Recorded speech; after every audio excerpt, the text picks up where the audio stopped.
रात का समय था। आसमान में काले बादल छाए हुए थे। हल्की हल्की बारिश पूरे गांव भैरवपुर को डरावना बना रही थी। गांव के बीचों बीच एक पुरानी टूटी हुई हवेली खड़ी थी।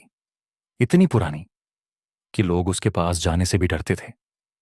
गांव वालों का कहना था, उस हवेली का आखिरी कमरा आज तक किसी ने नहीं खोला। हर रात उस हवेली से घंटी की आवाज आती थी और कभी कभी ऊपर वाली खिड़की में एक छोटी लड़की दिखाई देती थी। धीरे धीरे डर इतना बढ़ गया कि गांव वालों ने उस रास्ते से गुजरना ही बंद कर दिया। लेकिन उन्हें क्या पता था कि आज रात कोई उस हवेली के अंदर जाने वाला है। गर्मी की छुट्टियों में 3 दोस्त गांव घूमने आए थे। अर्जुन, जो खुद को बहुत बहादुर समझता था, मोंटी, जो छोटी छोटी बातों में भी डर जाता था, और सिया, जो हर रहस्य को सुलझाने में माहिर थी। तीनों रात को बाहर बैठे बातें कर रहे थे। तभी मोंटी डरते हुए बोला, मोंटी, मैंने सुना है हवेली में भूत नहीं, चुड़ैल रहती है। अर्जुन हंस पड़ा। अर्जुन, भूत वूत कुछ नहीं होता। लेकिन सिया की नजर हवेली पर थी। सिया, अगर सच जानना है तो हमें अंदर जाना पड़ेगा। बस फिर क्या था, तीनों टॉर्च उठाकर सीधे हवेली की तरफ निकल पड़े। जैसे ही तीनों हवेली के पास पहुंचे, तेज हवा चलने लगी।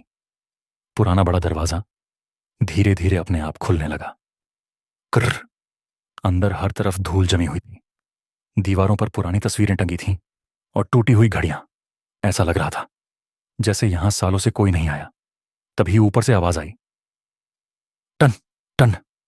मोंटी डर गया।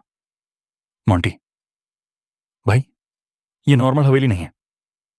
तभी सिया की नजर दीवार पर बने एक अजीब निशान पर पड़ी। एक आंख का चिन्ह, और उसके नीचे लिखा था, आखिरी कमरा कभी मत खोलना। अब तीनों के चेहरे पर डर साफ दिखाई दे रहा था, लेकिन वो अभी भी आगे बढ़ रहे थे। अचानक अंधेरे से एक बूढ़ी औरत बाहर आई। सफेद लंबे बाल, हाथ में लकड़ी और आंखों में अजीब चमक। तीनों बच्चे डरकर पीछे हट गए। दादी धीरे से बोली, ओल्ड वुमन, तुम लोग यहां क्यों आए हो? अर्जुन हिम्मत दिखाते हुए बोला, इंसान है यहाँ। दादी हल्का मुस्कुराई और बोली, जो आखिरी कमरा खोलता है वो वापस नहीं जाता। मोंटी तुरंत बोला, चलो भाई घर चलते हैं। लेकिन अगले ही पल दादी अचानक गायब हो गई। सिर्फ उसकी लकड़ी जमीन पर गिरकर रह गई।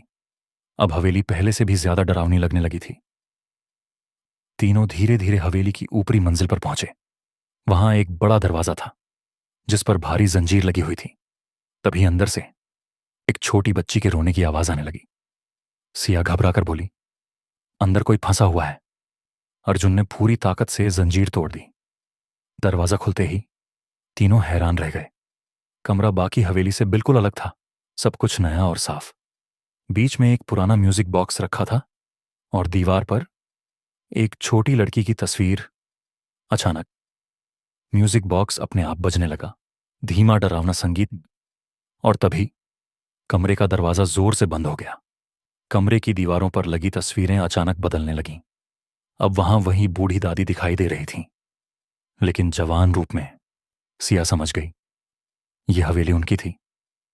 तभी कमरे में एक भारी आवाज गूंजी, मैंने अपनी बेटी को इस कमरे में छुपाया था। और फिर सालों पुराना सच सामने आने लगा। गांव पर डाकुओं ने हमला किया था। दादी ने अपनी छोटी बेटी को बचाने के लिए उसे इसी कमरे में छुपा दिया, लेकिन वो खुद कभी वापस नहीं लौट पाई। छोटी बच्ची डर और भूख से उसी कमरे में मर गई, और तभी से उसकी आत्मा इसी हवेली में कैद थी। अचानक कमरे की लाइट्स ब्लिंक होने लगी।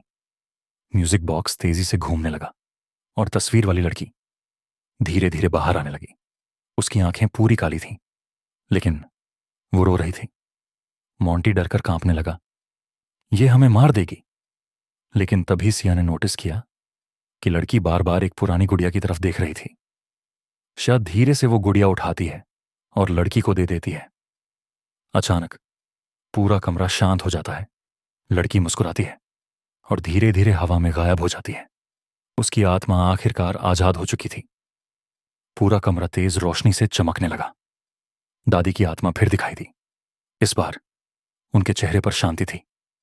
ओल्ड वुमन, मेरी बेटी अब आजाद है, उन्होंने तीनों बच्चों को धन्यवाद कहा और तभी पूरी हवेली टूटने लगी, दीवारें गिरने लगीं, छत टूटने लगी। तीनों बच्चे डरकर बाहर भागे। जब उन्होंने पीछे मुड़कर देखा तो हवेली गायब हो चुकी थी। वहां सिर्फ खाली मैदान बचा था। अगली सुबह पूरा गांव हैरान था। जहां हवेली थी वहां अब कुछ भी नहीं था, सिर्फ एक पुराना म्यूजिक बॉक्स पड़ा था। मोंटी धीरे से उसे उठाता है और तभी म्यूजिक बॉक्स अपने आप खुल जाता है। अंदर से एक धीमी आवाज आती है, क्या तुम मेरे साथ खेलोगे? तीनों दोस्त डरकर वहां से भाग जाते हैं।